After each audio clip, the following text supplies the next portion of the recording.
You are listening to the Therapists in the Hot Seat podcast with your hosts, Tom Coates and Tom Holland-Pierce. Hello and welcome to the Therapists in the Hot Seat podcast. We're the podcast that aims to bring helpful, supportive advice and guidance to wider audiences, whilst also trying to have a little bit of fun along the way. My name is Tom Coates, and I'm joined as ever by my esteemed colleague, Tom Holland-Pierce. Would you like to say hello, Tom? Hello, everyone. Thank you for joining us today. Fantastic. And we're also very lucky to be joined by our wonderful guest, who's a parent therapist, Kerry Court, who I'll let you say hello, Kerry, and then I'll introduce you further. Hi, everyone, and thank you both for the opportunity to speak today. Looking forward. You're very welcome, and thank you so much for joining us. So Kerry is the Director of Embrace Family Services, and she's a parent therapist. So she has a wealth of experience of working with families and young people who have various struggles in a variety of settings, whether it's at home, in schools, or otherwise. And Kerry has very kindly given us some time today to discuss a really important topic, which is quite prevalent at the moment, which is the growing concern around screen time and in young people, but also what we're using that screen time for. So social media and the impact on young people's behaviour as well. So, welcome, Kerry. Is there anything else you'd like our audience to know about you before we sort of go any further? You've already mentioned that I've worked with children and families a long time, which I have. So prior to being a parent therapist, I was a primary school teacher, and I began my journey as a teaching assistant and trained to become a teacher. So I've got quite a varied experience of working with lots of different children and families, and I've been watching the social media and screen time grow. I'm also a parent myself to two young adults now. Mm-hmm. We gave ourselves a bit of a high five when that happened. We got them there, they made it. We made it to adulthood. But yeah, there is, ongoing work with social media and screen time, in particular over recent programs and things that have raised it a bit more. So I'm happy to help. Absolutely. Well, we're very happy to have you. So, Kerry, I don't know if you've listened to many of our episodes before, but we try and follow a session format, really, almost like a CBT session. So we have our introduction, our check-in, then we get to the main bulk of it, and then we do a bit of a check-out and some homework setting at the end. So are you okay to join us for a check-in? Are you happy to do that with us? If we go first, and then you can join us after, if that's okay. Yeah. So, Tom, how are you doing? How have you been? It's been a couple of weeks since we saw you. Things are good. Yeah, things are fine. Busy as ever, but we're doing okay. I mean, I'm actually really excited about today's episode because I had this weird thing. So there used to be this stat that was the first thing people did in the mornings when they wake up, and it used to be go to the toilet. And in recent years, it has become check our phones. And I fall victim to that. And I did it this morning, and I was so annoyed at myself because after I checked my phone and wasted 20 minutes of my morning doom scrolling, I was making a cup of tea, but I was anxious and angry in my head about it had made me anxious and angry. And I was like, it's so annoying that I've just done that to myself. It's so annoying that's happened to me. And I'm excited for today because I think I've got some frustrations I'd quite like to vent about the whole being addicted to our phones thing. And that's coming from, a 35-year-old man. So I can't imagine what it's like for our youth population of today who are arguably more susceptible for various reasons. To summarize, excited for today's session, going to vent some frustrations and hopefully get some answers from Kerry as well about the best, no pressure, the best steps forward. How about yourself, Tom? How have you been getting on? Yeah, no, I'm good. Thank you. I think finally shifted my illness that I've had for a year, which is nice. Yeah. Feeling quite well. Very, very busy. Again, equally excited for today. I must admit, my main exposure to the whole screen time / social media debate has been from TV shows that I've seen recently. Not even Adolescence, guys. I haven't seen that. I've stayed clean for this episode. I thought you guys had watched it. I'll stay clean, and then I can offer a different outlook, and then I'll watch it afterwards to see what on earth you guys are going on about. Right? So I suppose my main exposure is through some of the recent sort of shows where a bunch of kids kind of handed their phones in for a couple of weeks and that kind of thing, and the impact of them there. So I'm aware of this debate, but it's not my sort of go-to topic. I suppose my main exposure to this is personally through my own use, because Tom, same as you, when I woke up this morning, I was floundering around the bed like, where's my phone? Because inevitably I fell asleep with it on the bed, right? So where is it? And then with my son as well, who's nearly 2 and absolutely addicted to Hickory Dickory Dock at the moment. And all the different varieties of Hickory Dickory Dock. And, you know, I was quite horrified, we'll probably talk about it later, but to see the actual recommendations for screen time in younger people. And actually thinking, oh gosh, I don't know if my son really meets that. And I wonder how realistic that is, and whether we're already kind of failing on a lot of that stuff. So really excited about today, both as a professional and a parent as well. So thank you so much, Kerry, for coming along. Also, I'm really ready for my holiday. It's kind of almost this time next month, I'll be away in the sun. I'm really excited for that, Tom. So Nice. yeah, really got my sort of forward thinking, sort of what am I going to wear? What am I going to eat? What am I going to drink? Kind of. Anyway, that's me. Kerry, how are you doing? Yeah, I'm really well, thank you.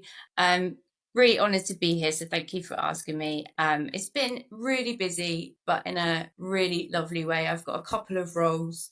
I'm training students to go out into schools and community settings to support children and young people, and then I've got my own clinical practice. So I'm very busy, but it's so rewarding, and I absolutely love it. I've been thinking about this over the forthcoming week, or actually about the topic really, because ironically, I have weekly screen time messages that come up and say, this has been your average screen time. And this week it's increased by over an hour a day. And I think it's one of those things that I've been kind of reflecting upon and thinking, it's sometimes at the end of the day when you're busy and you're sat there and you're just about to sit down and chill out or whatever you're doing, if you can eventually, and it's that I didn't text that person. I need to check what appointment times I've got tomorrow. I forgot to order something, and you're suddenly ordering something from famous internet brands that deliver the next day. There are other ones available, obviously. And it's just in that phone, in that screen, there is just your life, and it's so easy to forget your boundaries around it, I guess. And like you were saying, Tom, you know, pick it up first thing in the morning rather than waking up gradually, stretching, moving, kind of getting up, etc. And we are seeing an increase in that. And when I'm working in schools and things, it's, you know, it's an ever ongoing concern of schools. You know, lots of what happens outside of school is now coming into school and vice versa. And, you know, I'm reflecting yesterday, I was out in London and kind of just noticing we've become, can't wait in a queue, can't sit there for a coffee without picking it up and bring it around the house with us. So I think it's a really good time for everybody who's listening today, including ourselves, to just be a bit more mindful and reflective about how we are using and what we're doing ourselves as adults. Because like you said, for children, it's even more challenging and difficult without the experiencing. And also there's huge differences, which we can talk about today. Yeah, great. And absolutely. It's just that kind of mindless distraction, isn't it? We talked in our episode with Becky, Tom, a few weeks ago about dopamine hits and how sort of scrolling through our phone and that doom scrolling is just giving us those dopamine hits to the detriment often of our other responsibilities. And one of the reasons why we've put this episode together is I don't know if you guys remember, I was contacted by an old friend, Tim, who shared a bit about his experiences with his partner and the challenges they're facing with screen time and social media use with younger people. And they were just saying about, you know, just how much of an impact it's having and how much it's infiltrating schools. And they said that, you know, they're even trying to kind of get mobile phones out of schools, which I almost see as an impossible task right at this point. It made me cast my mind back to when I was younger and they tried to get rid of Tamagotchis out of schools, right? We found every which way to get those in, including the ways you're thinking of now, listeners. So we I think it's a real kind of pushing a rock up a hill, that, isn't it? So hopefully we can get some of those topics now. But a lot of people might be thinking, okay, but surely we should be pleased with these technological advancements, right? Everything's in our pockets and everything's so convenient. So what on earth is the problem? So I thought I'd just take a moment, if it's okay with you guys, just to say a bit about what the research is suggesting, and then we can zoom in on that, Kerry. Sure. Would that be okay? Yeah, absolutely. So if anyone's not aware, we children, adolescents and adults, as we're outlining, are actually spending way more time on screens than ever before. In fact, on average, children between 8 to 12 years can spend anywhere from 4 to 6 hours a day using screens, and teens is even higher, to 9 hours daily. And whilst it can be useful sometimes if used correctly for education and entertainment, excessive screen time has been found to impact a number of different areas for younger people, including their behavior, their development, their mental health, their attention and attention span, sleep, and social skills. So it's just showing how it can have quite a global impact. But it's not just about the screen time. It's also about what they're using the screen time for. So another study has found that increased social media is consistently associated with higher risks of depression and anxiety and distress among adolescents and young adults as well. And it can lead to things like self-comparisons, feelings of loneliness, reduced self-esteem, depression, and of course, anxiety. So I suppose, I was coming into this and kind of learning a bit about this, Carrie, and kind of surprised by some of these stats. And I just wonder, how do these stats translate into what you're seeing with some of the clients that approach you? Yeah, absolutely. I think it's definitely exacerbating a lot of issues for teenagers, particularly, and for younger people. And, many parents coming to me and saying, they're in their room all the time, or they're on social media, or on their games, you can't get them off. They don't want to join in family activities. Schools suggesting that, focus and concentration isn't there as much. We know that excessive screen times and things like that can affect people's attention and focus. That's absolutely one of the key things. And like you said, there are positives. There is, working memory, problem solving. When you're using it in the most appropriate way, it's a really good interaction with other people. We know that obviously you've got your hand-eye coordination and memory, etc., that can be improved, but it's the excessive time that is certainly leading to some of these problems. And we are seeing an increase in anxiety. I'm also seeing a lot of teenagers, particularly, but actually male and female, who are expressing body dysmorphia. And it's that interpretation of reality. Lots who are suddenly becoming more involved in the gym or diet crazes or phases, worrying about their image, what they look like, excessive time taken. I'm seeing a lot more of that of late recently. And it is that comparison, isn't it? It's looking, we all do it, we're all on social media and we will look at things and say, oh, they've been away or this has happened. And it's not always the reality of the situation. You don't know that someone's taken 30 shots of the holiday or posed it, or, they've doctored or filtered it. So yeah, there's lots of impact on there, and we know it enhances mood swings. And in sometimes the younger children, if they're on there for long periods of time, extended periods of time, it will have their behavior and they won't want to come off. And then their parents are seeing more anger and more refusal. And then that kind of begging and wanting the screen time again and again and again. And, quite rightly, I call those woodpecker behaviors, where they're just at your head and they're just like asking for something constantly, constantly, constantly, constantly. And it's a small thing, but eventually, quite rightly, you turn and say, just have the screen time, or just have that, because it's easier than them just going on and on. Of course, and I think we'll get onto that in a moment, I suppose, about, some of the traps we might fall into as parents and things like there's that. loads. There's loads of parent traps. I'm sure you must see it all the time, right? But yeah, I definitely do. If I'm like trying to enjoy a meal in a pub and my son's, running raucous up and chaos up and down the bar, just kind of, here's Peppa Pig, and just rely on Peppa to babysit for a while. But of course, we've tried really hard not to do that. But sometimes we just can't find any other way. And I suppose what you were just saying there about that comparison, I suppose it's kind of a human thing, right? To want to compare ourselves, to want to think about who we are, what we have, where we fit, where we sit within this kind of tribe, if you will, or where we fit within the society. But I suppose what the phone is doing is it's just creating, I suppose, more opportunity for that, but also a really sort of skewed version of that, especially through social media. Like you say, if people are posing 30 times with photos in front of a sign on a beach or something like that, then we're not really seeing the real thing. Yeah, absolutely. And I think what we need to remember is that there's this huge physical development that happens with our babies through to toddlers. And then when they reach the age of 4 onwards, and particularly when they're getting to the ages of 6, 7, that's all about their identity. It's about understanding who they are, what they like, what they don't like, who they fit in with, where they don't fit in with, which is where we tend to get some of the anxiety in some of our younger people now, because some of them realize that they aren't, or they don't feel that they belong. And that's a huge part of their social and emotional identity. It's interesting what you were saying about the tribe as well, because once upon a time, a tribe would have been relatively small. I mean, how many people do we spend our time with? No more than 50, maybe 30 or 20. But when we've got a globalized online tribe, we're comparing it with billions, and the people in our tribe aren't necessarily our peers. They're fitness influencers or political figureheads.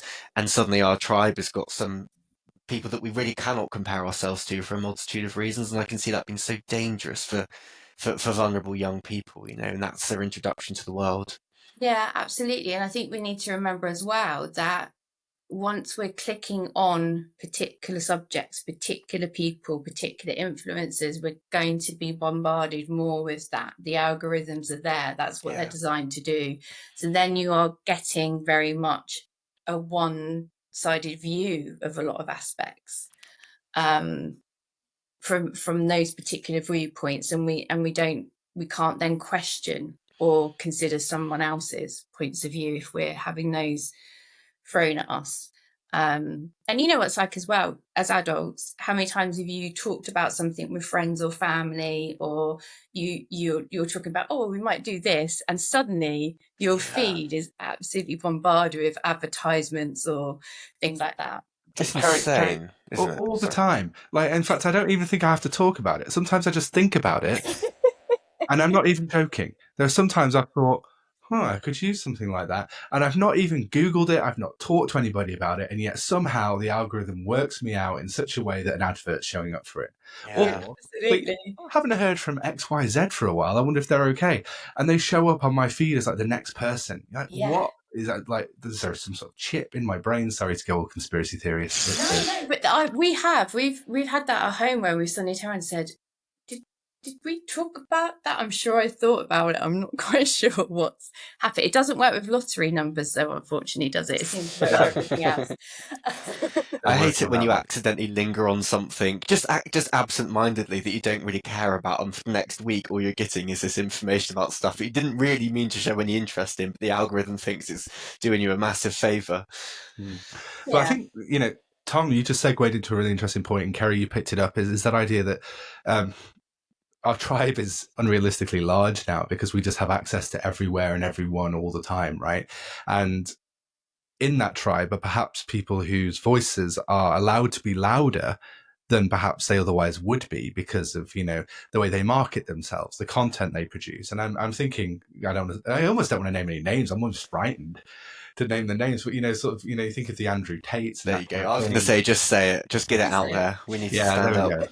So people who are, very clever in the way they market themselves and present things and have a following and that kind of thing, their voice is much louder than if this was actually a real tribe. Somebody like that might actually be quietened down by the wider masses and the wider view. So I suppose it's a platform for quite dangerous messages sometimes, I suppose, to be shared. I think influencers, they're great for engagement, but they aren't necessarily great for wisdom. And also, if you're a child or a young person and, you've got a problem or you don't know what to do, and you go to the internet to ask for advice, so to speak, or watch certain reels, you're also going to be presented with highly generic information, which is designed for one purpose, which is engagement and not really support. And that is such a weaponizable thing as well for people. Absolutely. And I do think the most controversial opinions are the ones that are designed to clickbait. Totally. The ones that are designed because to bad engagement cause discussion. Good engagement. Bad engagement is good engagement. Yeah. Because it's getting everyone talking about it. Yeah. I feel like we're dancing around adolescence here, but I'm not sure if it's too soon to jump into it. I know, I was just thinking that, Tom. But yeah, I think that did highlight, some of what we're talking about, really, that, you have a teenager where there's, you know, it's a difference in communication, is it? The teenagers are they're fighting their independence, they're fighting themselves, they're trying to find their identity. And I wrote a recent article on my social media about the magic plaster. And the magic plaster, I called it because when they're younger, as a parent, you can put a magic plaster on anything. It could be a physical wound, it could be an emotional wound, it could be a friendship issue, but you can resolve it instantly with anything you say or do. You are a hero. And then they start to enter late primary school and go into teenagers, and you become zero, because actually their main influence is themselves, who their peers, other people around them, the social media aspects. And it fits in line really with what we know about the neuroscience, that the brain reboots from the back.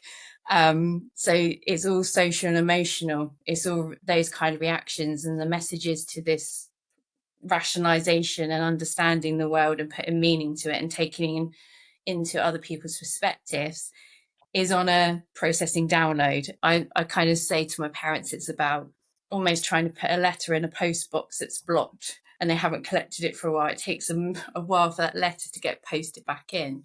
There's all these other things happening for our teenagers.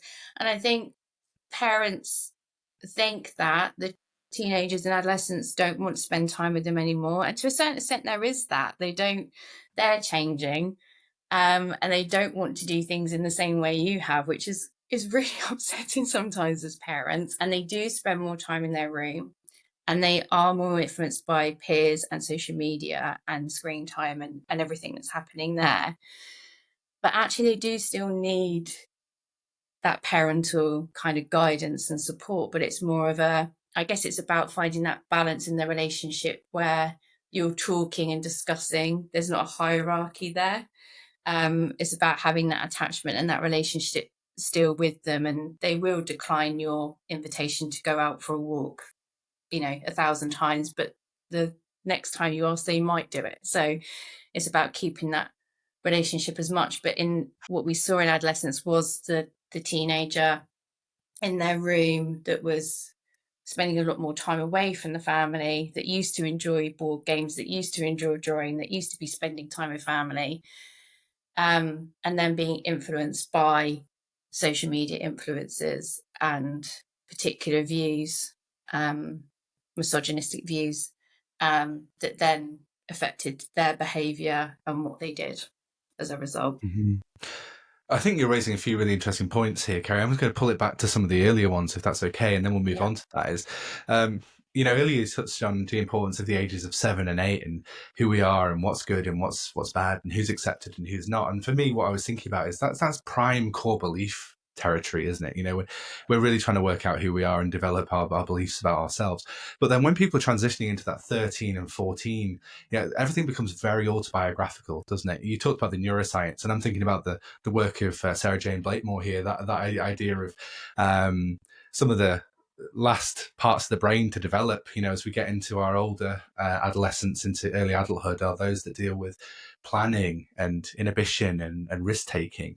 So actually what we've got is that very emotional, social being who just wants to be accepted and doesn't really want to hang around with mum and dad because they're not cool. I want to be accepted by my peers and I want to be accepted by those around me, which is really hard because I suppose as a parent, you've been kind of everything then. I'm just kind of had an image of my son going through that and how heartbroken I'm going to be. He's nearly 2, so I've got a little while. But until then, when people get to that phase of, and as a parent, not necessarily feeling needed anymore and feeling quite helpless because you're watching this, you're watching people on their screens, you're watching people changing and perhaps doing things that you can see on the outside how this might be a bit detrimental, but trying to get that message through is really hard. Yeah, absolutely. I suppose it must be really hard, firstly, to watch your kids move away from that sort of parental guidance onto their peer thing, which I appreciate is that's the way things are and that's okay. But with that really saddening and uncertain element of their peers aren't just their school friends now. Their peers happen to be strangers on the internet, often with agendas.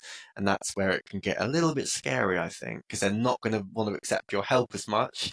And they are going to be exposing themselves to those voices on the internet.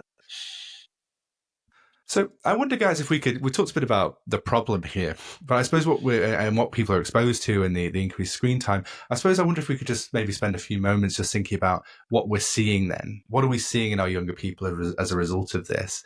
So we talked before about, perhaps behavioural issues. We talked a little bit about social issues. Are there any key things, Kerry, that you're seeing people coming to you for with concerns? Or Tom, are you seeing anything? So I think for the younger children, it is affects an impact on their ability, like we said, the refusal to then come off of it, or that becoming a huge deal when parents are trying to implement some boundaries or they're getting that resistance. Also, then some children are just really emotional. So even from a young age, they're saying, well, these are my only friends that I can play with. I haven't got anyone at school, or they're not going to school because we also need to remember that we've got some children and young people, an increased amount who are not going into school full time. They're either on part-time timetables or they're not going in at all. And I've seen so really in isolating that still. So they're really isolated. So this is their only form of communication with the outside world. But it is impacting sleep. So we're finding that they're more irritable, they're more tired, maybe they're not going off as quickly to sleep, or perhaps they are almost wanting to have that screen time really late into the night.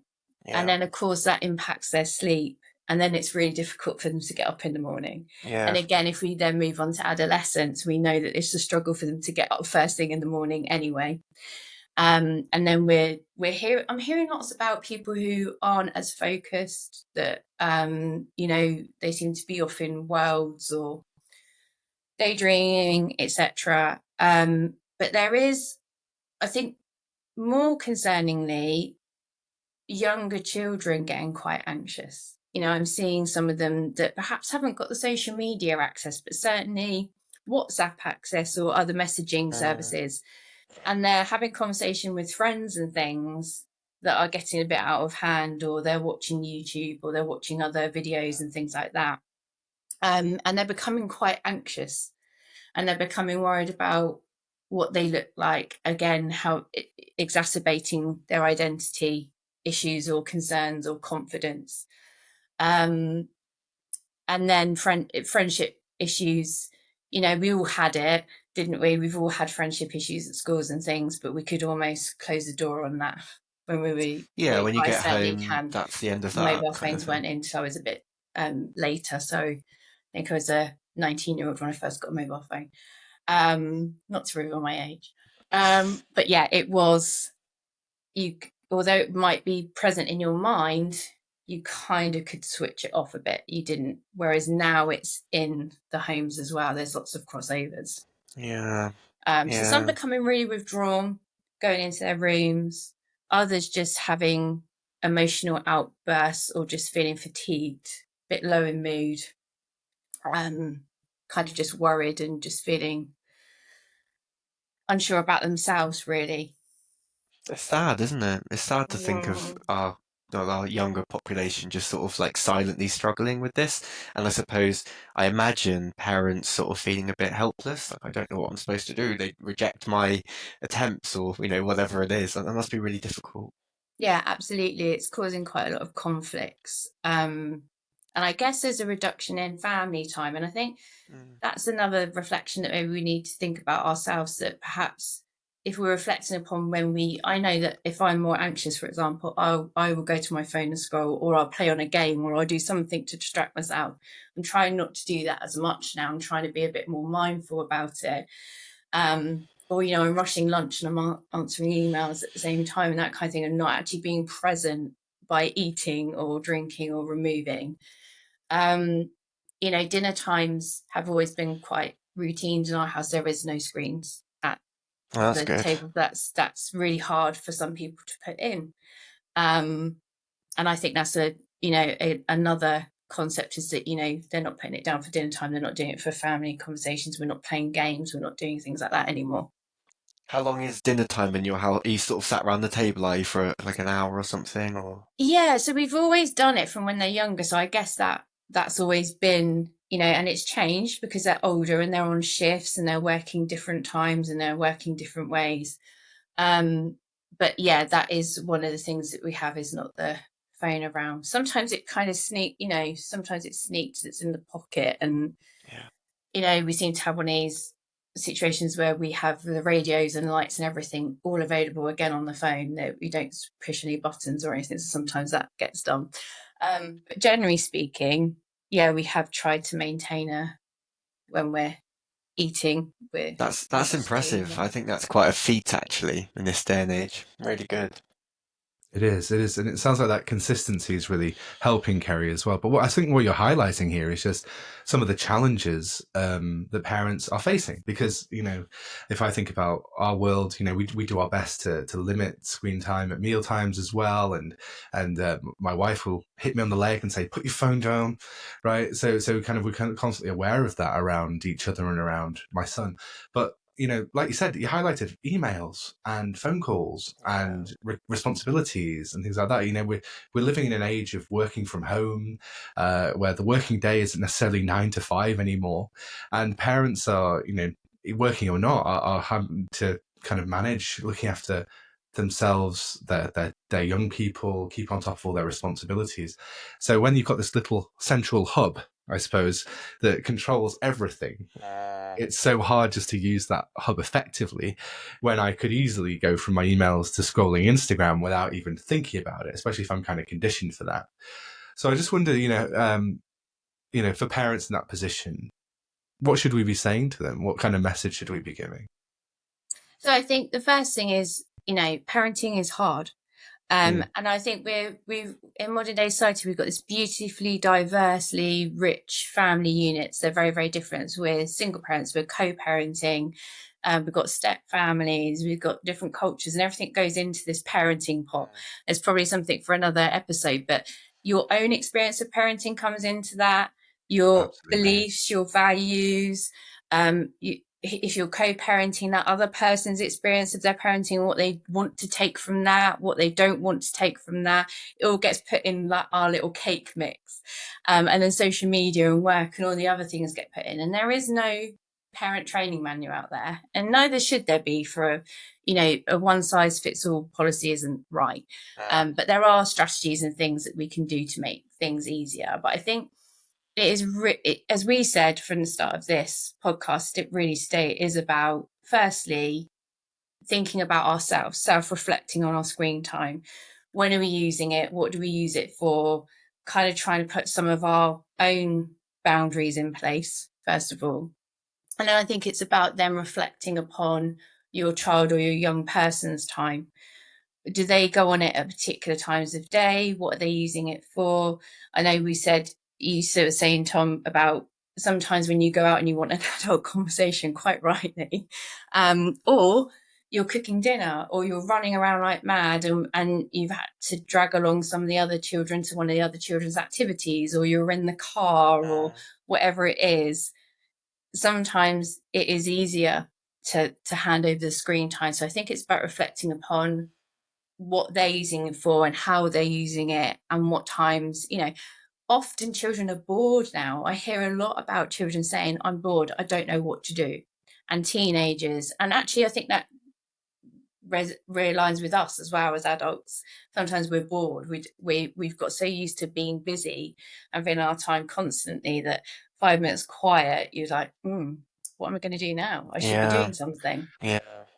Yeah, it's really tough, isn't it? And I think there's a few really good points you're raising here, that we should be aware of ourselves and mindful, but equally we are also humans in this digital uprising, if you will, for want of a better term, and we are also traversing the same distractions, the same stresses, the same respite, the same dopamine hits we get. And I suppose what we're seeing is, whether it's for adults, parents, young people, there's just a real lack of opportunity for that contentment and being, and much more reliance upon dopamine hits, regular reward, laughter, being sold stuff, colors, people dancing on TikTok, those kind of things that just that make this really hard. So one of the things that came up for me as you were talking, Kerry, is that sense of self-compassion, that I'm a parent trying to do a lot, trying to be a good parent, trying to work, trying to look after my own well-being, my own mental health. And sometimes I need a little bit of respite. And sometimes I might accidentally take a bit of a shortcut with that. And I might not be considering everything. I might just say, yeah, sure, here's the phone. Sure, go play another game of Fortnite, whatever. I just need a moment. And I suppose just thinking about that self-compassion, but how we look after ourselves so that we can try and limit that too. Yeah, absolutely. And I think until you start thinking about it and reflecting on your day, it can happen really easily where that increase happens. So I think once you're mindful about your own, because I think also what we need to remember is that we are modeling for our children, aren't we? All the time, and our young people. So if we are on the phone at the dinner tables, or we're picking up our phone, or we're playing with them, but an email comes through and we instantly pick it up, because that's the other thing, we need to answer messages, don't we, straight away, whereas actually we wouldn't have done that before. I think just, it's not a blame game at all. I think it's just being mindful and just starting to become a bit more aware. I hear a lot of parents and carers and people who say, will they even take their phone into the bathroom? And I say, that is something that is happening. But again, the parents are doing that. So I think it's about thinking, well, if I don't want them to take it into the bathroom, I don't want them to be at dinner time, then I've kind of just got to kind of think about my own use and what I'm doing with that. Am I present when I am with them? It's really easy to start having a conversation with someone and say you're listening, but actually the visual is so true. That is so true. Yeah. The visual is the phone. They go, oh, I'm listening, I heard it. But actually what that feels like is very, very different, isn't it? That's so true. And I'm often a bit unsure whether, I don't think you can, well, we know as CBT therapists, you can't split your attention between two stimuli. It's unidirectional focus. So you're either in the chat or you're in the phone, basically. It's not both at the same time. Yeah. Visual cues are really important to children and young people, and particularly neurodiverse children and young people as well. So the feeling that you are present in that 5 minutes conversation with them is really, really important. I was thinking as well, if we just going back to Adolescence, the TV show. Sorry for spoilers, Tom. Are you okay with this? Hey, I've stayed clean for this very reason. You spoiled me. I'm impressed.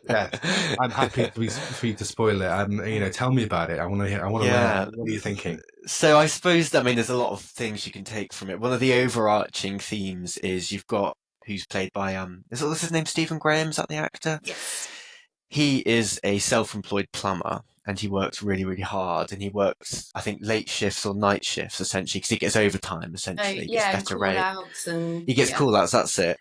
And of course, all he's doing is he's working really hard, and he's supporting his family. And they've got a nice house. They've got 2 kids. He's married. It's kind of on the surface things are going really well. And then you could argue he's not even like you were saying, Kerry. He's not even modelling bad behaviour, like in terms of phone use. He's just a busy man, and he's just trying his best, working hard. Yeah. And then what transpires in the show though is out of trying to be a good parent, they buy their son a computer, and it's got a headset, and he's got these things, and they're just going through life, and they reflect towards the end of the show though that. Actually, when they think about it, their son was often up at 1 a.m. on their computer. They could see the light under the door. And they would sort of say, "Oi, go to bed now." And he would. But equally, he's probably been sat there since school. He's been there for about 7 hours or so. I don't know how long he's been there. And probably goes to bed and changes the screen to the phone. For sure. On his phone under the duvet or something like that. Yeah, absolutely. And it's this whole bit about, even if you are, you are a good, I don't know how to define good person or good parent, but your intentions are right. You are trying to provide. It's fair enough you're doing that. That's really, really good. Actually, though, if you aren't there to raise your children, the internet will, because they're going to find a source which speaks to them. And as we mentioned at the start of this show, that source isn't necessarily going to be well informed or well to do or anything of that nature. They're in it for their own kind of likes and engagement, probably for some, but that's a part of it anyway. So if you're not there, even though your intentions were good and honest, something's going to fill that void, because inevitably your children are going to require, what's the word, like a role model or something, even if they kind of reject it, Kerry, like you were saying, because they're teenagers. Absolutely. There Something is they still can a void. identify with. Yeah. Yeah, for sure. And I think Yeah. that for me was like a really powerful overarching sentiment of that show, is that if you don't raise your children, someone else will. So what's the answer? So I don't know. Like, how do you afford your mortgage if you're not putting the overtime in? Or how do you make sure your kids have got nice things and so forth? I don't think the answer's clear. And Gone I think from these are the pressures, right? This is it. Yeah.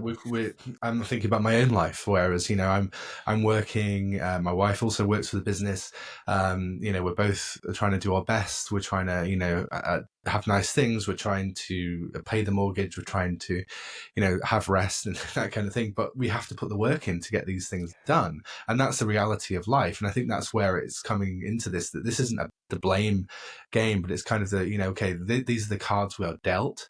So how do we do our best within that? How do we really optimize family time? How do we really optimize the time we do have if I'm as a plumber, I'm not on a call out, for example, or when I'm not in a client session? How do we really use that time well? And also think about maybe having to take a few hits somewhere. Like, I'm sure as my son gets older, I'm going to have to see less clients. And I'm happy to do that because his needs are going to change, right? And that's fine. And I'd be happy to do that. It's going to be a hit financially, sure, but we'll try and do our best within it. So I suppose it's that compromise. And I really love what you said, Tom, about if you don't do it, someone else will. And that's when people are feeling that their parents aren't as attentive, or I don't want to use the word absent, so I don't think that's fair, but just not as attentive, that they will find ways to entertain themselves, and we need to be really aware of that. I had a friend who was a single mum. She had 3 kids, so she ran the household and kept all their, clothes and food and education and friends and parties in check. And she had a job. And I was like, what's the secret? How many pairs of hands have you got? Like, how are you possibly, kudos to her. I think she did an incredible job. But you could imagine that actually, I wouldn't be able to do that. I would let something slip. And yeah, maybe it would be quality time with the kids. Maybe it would be my ability to be there for them during their problematic times.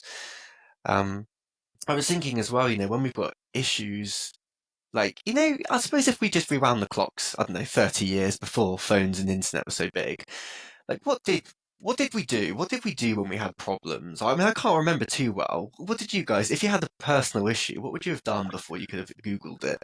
30 years ago, Tom, I was 5.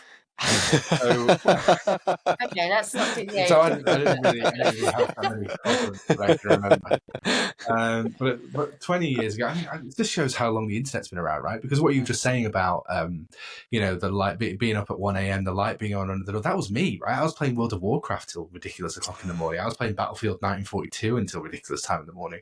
And yeah, so it just shows how long this has been going on for in various forms, I think, too. If you think before that, what did people do? I don't know.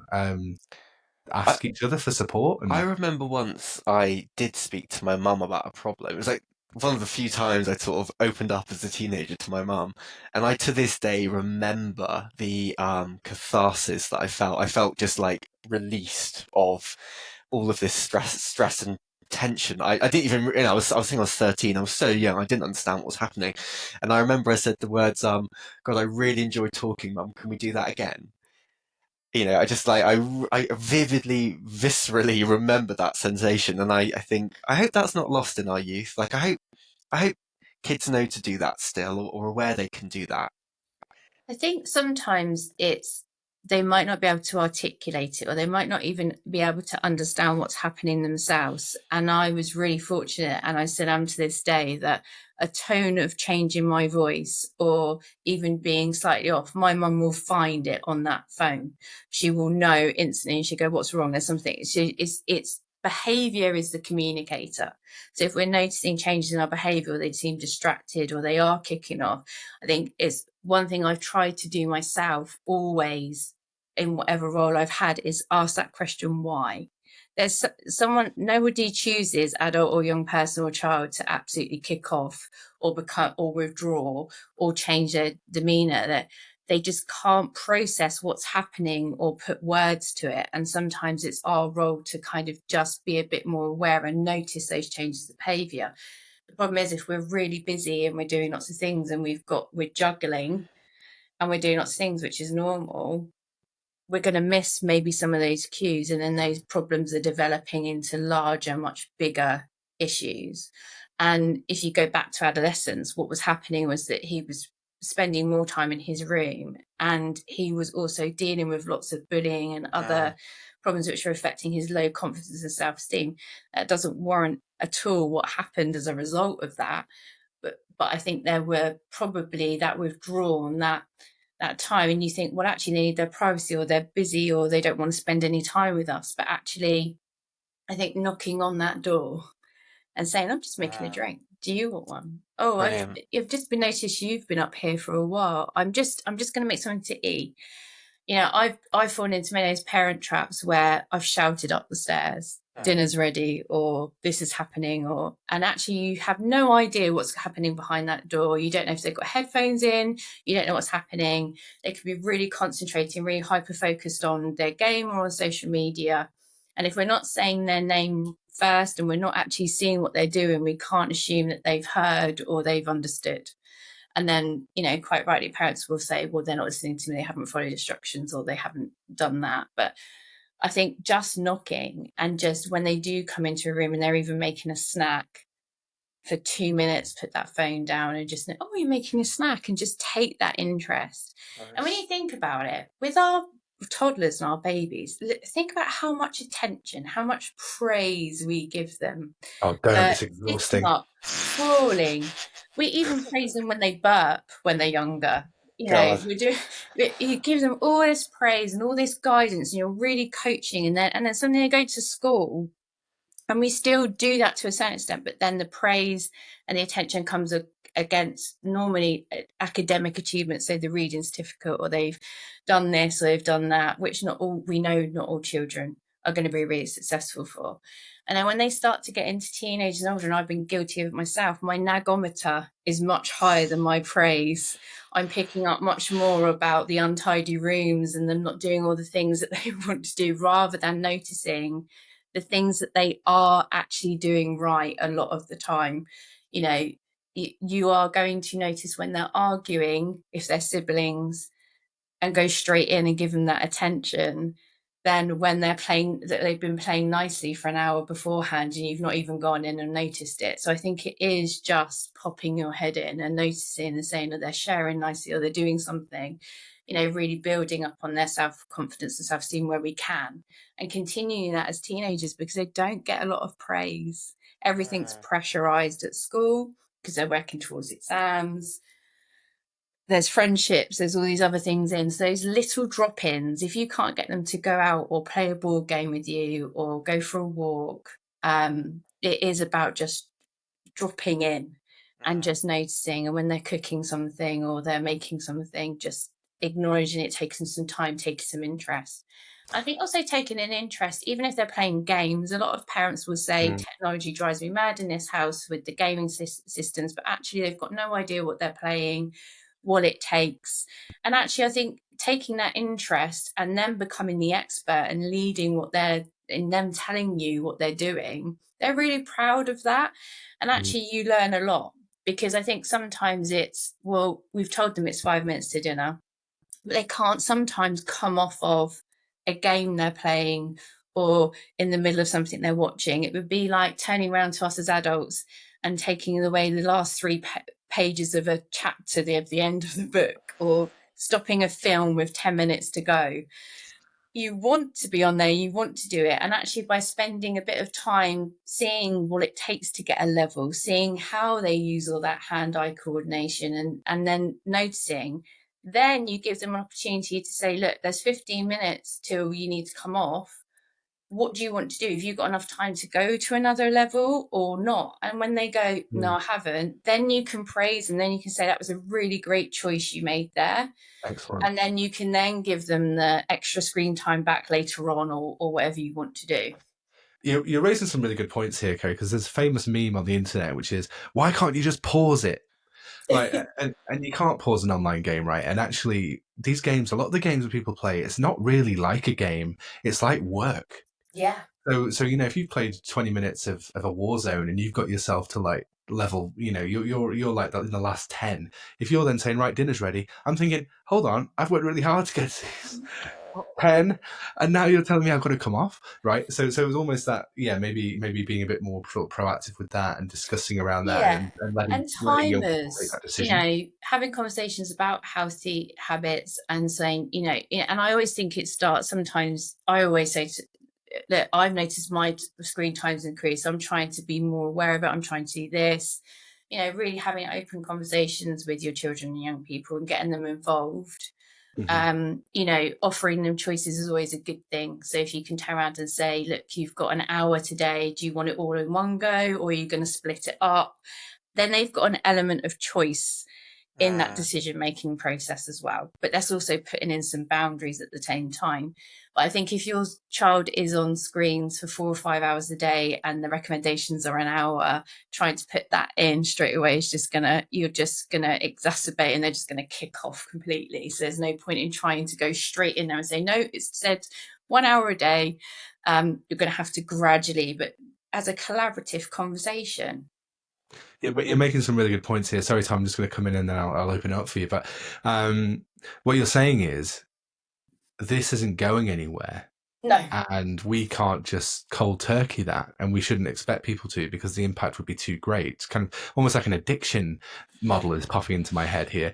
So what we're saying is almost work with it by setting those healthy boundaries, by balancing the usage, by thinking about being role models ourselves. We can perhaps create the right conditions that this is used, but used in a healthier way. Is that what you're saying? Yeah, absolutely. You picked up some really good points there. And I think it is about working with it.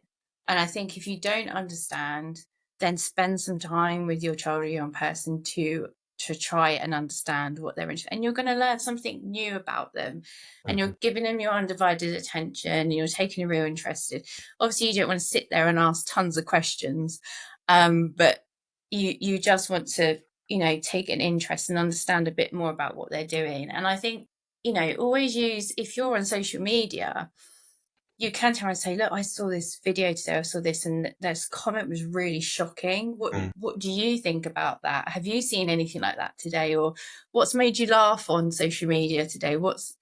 So you're having these kind of open-ended conversations with your teenagers as well about, and understanding a bit about what they're looking at. I've got very basic social media knowledge. I've got no idea on the TikToks and the Snapchats and that kind of thing, but I'm trying to learn, because I know that my young people and the people I'm working with are involved in it.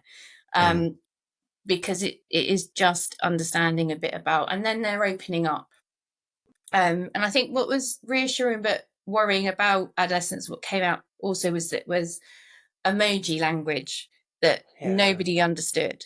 And I think when the emoji language came out to understand what that was, I shared that with my friends. I shared that with parents and things I was working with. And they were using that as a topic of conversation I didn't realise about these emojis. Did you know about it? Now, interestingly, my own children had no idea, and they're 19 and 22.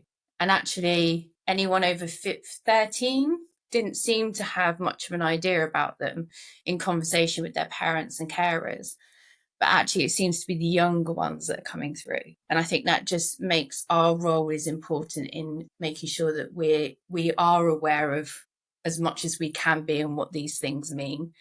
And we're also remembering to guide our children on appropriate use and what is the dangers of the internet, to make informed based decisions on what they're doing. Sorry guys, I haven't seen Adolescence. Emoji language? Is this where you use emojis to sort of form sentences? Yeah, so kind of like a code. It's a code. So what it was coming across was a code that would have looked to the eye very, very innocent. Yes. But actually, there was another meaning behind it. The police would read the messages and they wouldn't understand what was really happening. They didn't understand that he was being kind of bullied. So they were just thinking, oh, just emojis, not relevant. And then a teenager comes in and says, look, you misunderstood. This means that, that means that, she means this, he Wow. said Okay. that. And it was like, oh my God, that changes the whole narrative of this. Yeah. It's almost like criminal level encryption, Yeah. isn't it? Of thinking of how prisoners pass messages around. You'd never have been able to work it out. It was like the color of you can change the heart colors, for example, Yeah. pink and purple and yellow, and like I didn't know this. I thought they were just really fun colors, but they actually mean like I can't remember what they are. But like yellow is I like you as a friend, red is I love you like a partner, pink is I'm sexually attracted to you. There's all yeah, and these interesting things. I mean, we could open up on a huge other topic about the red It's a pill huge thing, but topic. it might be another podcast because it is Yeah. really interesting. But maybe another time on that one. Wow. Okay. Cool. Okay. So we're kind of Yeah. naturally segued into these things we can do in order to help our young people. Carrie, you've shared a lot of really, really helpful advice there. Yeah, you have. Thanks for that, Kerry. Really, really And not good. only kind of guidance for parents, but also that balanced usage, forming healthy online and offline activity, being there, but also being interested. And if we can't get rid of this, being a part of it and saying, okay, so what's going on? What have you found interesting today? Hey, dinner's in 15 minutes. I need you to make a decision. And I completely agree with you. When it's the same in therapy, right? When people think they've come up with things themselves, they're so much more likely to want to do it. Totally. So if you're kind of planting the seed of hey, we've got 15 minutes left, make a decision on what we're doing, right? People are going to want to make the right decision because they're owning it there too, but also that setting of boundaries. So some really nice guidelines. Are there any other practical tips you have for anybody that on top of that, or do you think that's really what you'd say? So I think it's very individualized to families. There's obviously the standard things like, like we said, first of all, be reflective over what you're saying. You've raised some of the other points there, then be aware of it. I think some families will have tech-free zones in their house. So dinner tables are normally one of them to start with. Bedrooms can be for a certain age for certain children. You might want to try reducing time, particularly if they've got into the habits already of being 6 or 7 hours on something or more than the recommended guidelines. Then it's good to start bringing it down gradually and having healthy conversations about that. This is just too much. This is having an effect on your impact to concentrate, sleep. I've also noticed that my use has come up. Let's work together. Let's create a family plan around screen time and boundaries, and ones that they collaborate with. And I think that's really important with our young people and teenagers, because telling them to do something is just going to fuel the flames on a fire. It's that demand avoidance, isn't it? If you say do it, then I pull. If you pull my reins forward, I'm going to pull back, right? So I love that idea. That questioning. Yeah, absolutely. Those open-ended, taking that interest, because I have known parents and carers quite rightly who have ended up pulling out plugs from game stations or removing phones, and it just exacerbates because they don't know what else to do. And I think that is some of it for parents. They're so worried about it that it's become a fear. So that's why taking that interest and enjoying them and having those conversations brings you in a bit more to their world and helps you understand a bit more about what's going on. And that's a really great starting point for everybody.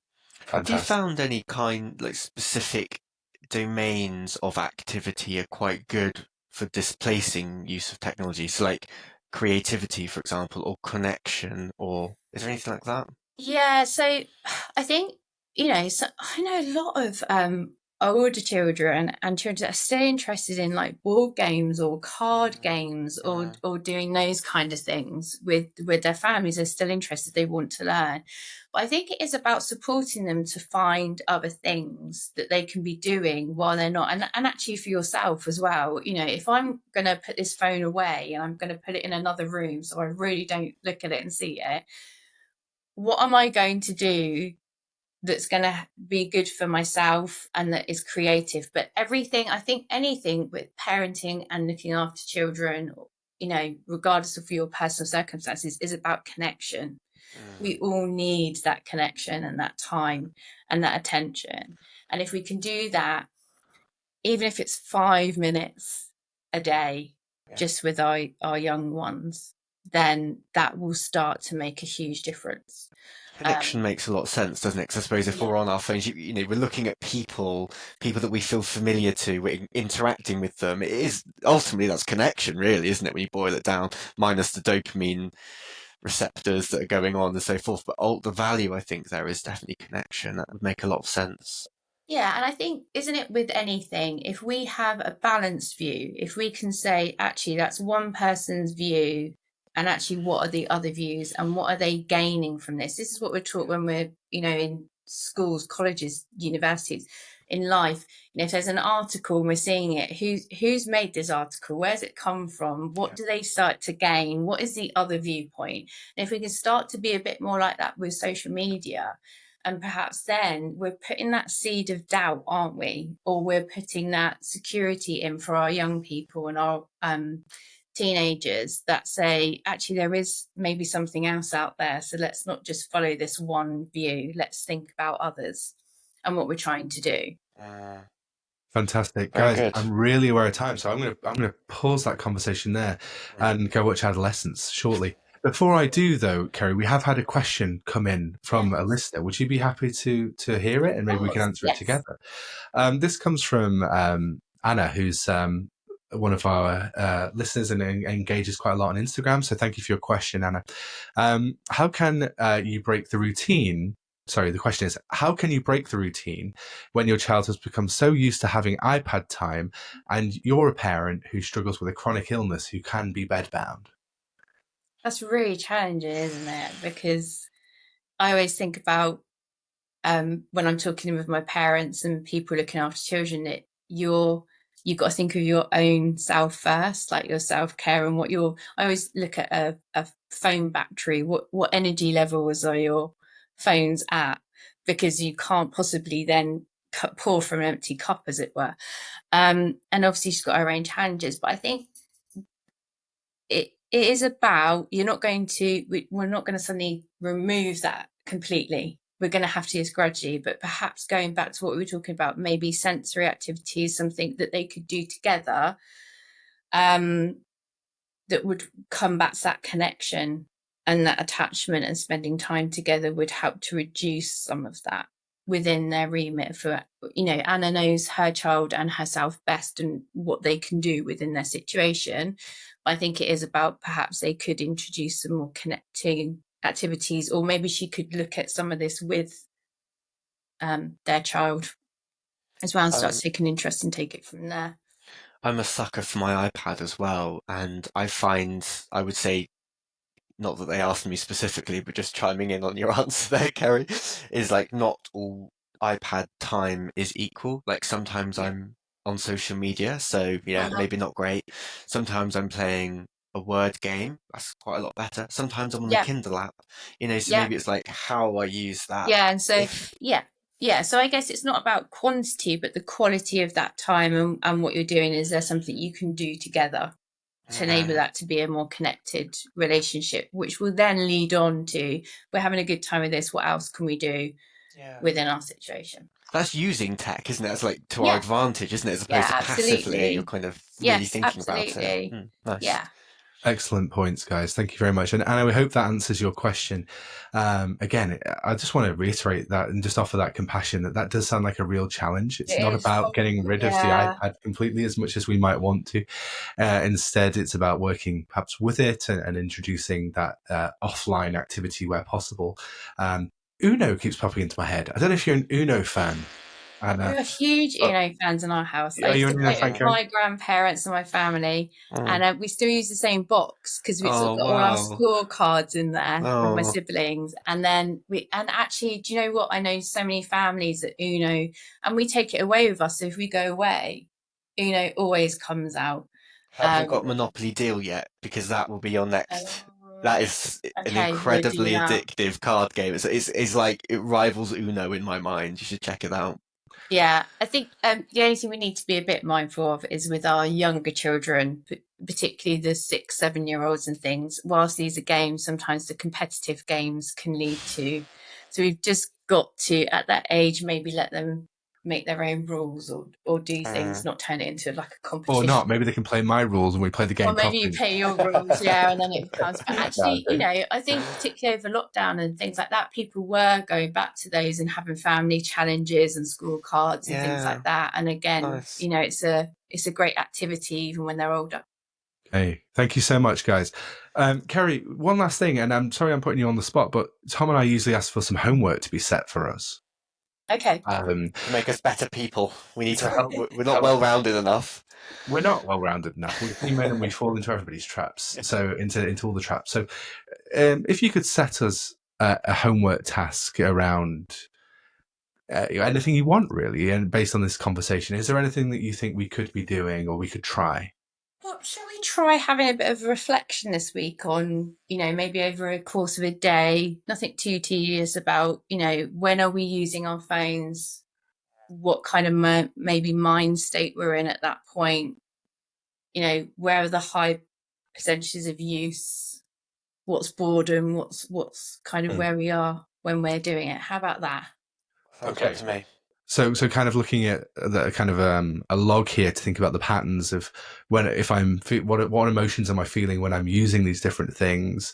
What's the role of it? What's the use of it? Mm-hmm. Yeah, absolutely. And just being more aware, you know, what is the first thing you do in the morning, like Tom said? You know, I can show you.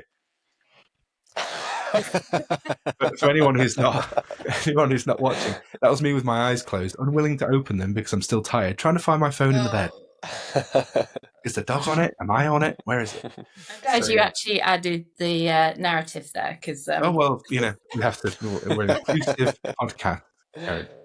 Thank you so much for the homework, and we'll Tom and I will reflect on that next time. So thank you so much for coming on, Kerry. Thank you so much for your insights. I think we've all learned something from this. I know I certainly have, and something I'm going to be taking into my awareness as a human and also as a parent. So I think the key message here, just to summarize, is that technology and social media isn't going anywhere. In fact, it can sometimes be used for good, and it can be used positively. However, we really need to be aware of it and to think about that excessive use and to think about our role in making sure that it's used well and safely and appropriately. Yeah, and balance and just having that guidance there and that interest. And I think the interest is the key thing to start.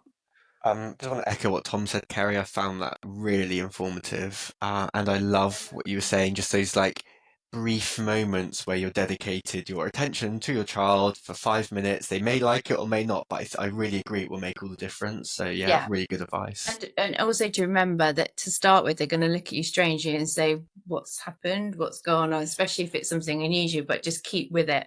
And I think just balancing, thinking about that, particularly with our teenagers, because I think we do kind of unconsciously have those expectations that they know everything. We don't need to guide anymore, and actually they do still need us more than we realise. That's a lovely sentiment there. We should end on that, shall we? They need us more. Yeah, they need us more than we realise. Okay, well, again, a huge thank you to everybody for listening. If you haven't already, please do go and check us out on Instagram. We are at @therapistinthehotseat_podcast, or give us a follow on TikTok, or subscribe on YouTube. If you want to check out our website, we'll put the link in our show notes. And hey, if you want to buy us a coffee, we very greatly enjoy that as well.